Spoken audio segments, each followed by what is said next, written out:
Hi friends, welcome to our channel.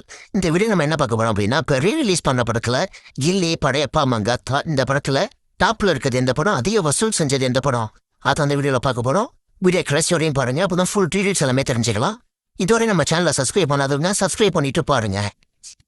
நம்ம super star ரஜினிகாந்தின் Padayappa படம் 2025ஆம் ஆண்டு அவரோட பிறந்த நாளில் டிசம்பர் 12ஆம் ரீரிலீஸ் செய்யப்பட்டது.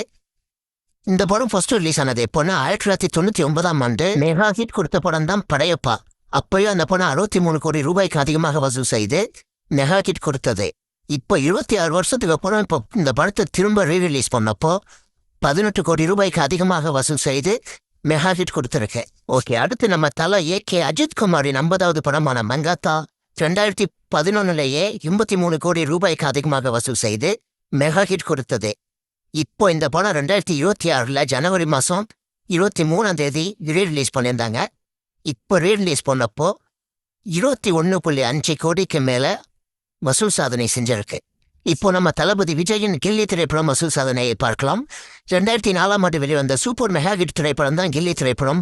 அப்போது 38 கோடி ரூபாய்க்கு அதிகமாக வசூல் செய்து மாபெரும் வெற்றி பெற்றது. இப்போ கில்லி திரைப்படம் 2024ஆம் ஆண்டு ஏப்ரல் மாதம் 20ஆம் ரீரிலீஸ் செய்யப்பட்டது. அப்போ 32 கோடி ரூபாய்க்கு அதிகமாக வசூல் செய்து ரீரிலீஸ் பாக்ஸ் ஆஃபீஸ்லேயே வசூல் சாதனை செய்து சூப்பர் டூப்பர் மெகா ஹிட் திரைப்படமாக மாறியது கில்லி திரைப்படம். இந்த லிஸ்ட்ல டாப்ல இருக்குது தளபதி விஜயின் கில்லி திரைப்படம். ஓகே ஃப்ரெண்ட்ஸ், இதில் உங்களுக்கு என்ன படம் பிடிக்கும்னு சொல்லி கமெண்ட்ல சொல்லுங்க. ஜனநாயகம் படம் ரிலீஸுக்கு யார் யாரெல்லாம் வெயிட் பண்றீங்க கமெண்ட்ல சொல்லுங்க. இதுவரை நம்ம சேனலை சப்ஸ்கிரைப் பண்ணாதவங்க மறக்காம சப்ஸ்கிரைப் பண்ணிக்கோங்க. தேங்க்யூ ஃப்ரெண்ட்ஸ், தேங்க்யூ ஃபார் வாட்சிங். மீண்டும் அடுத்த வீடியோவில் சந்திப்போம்.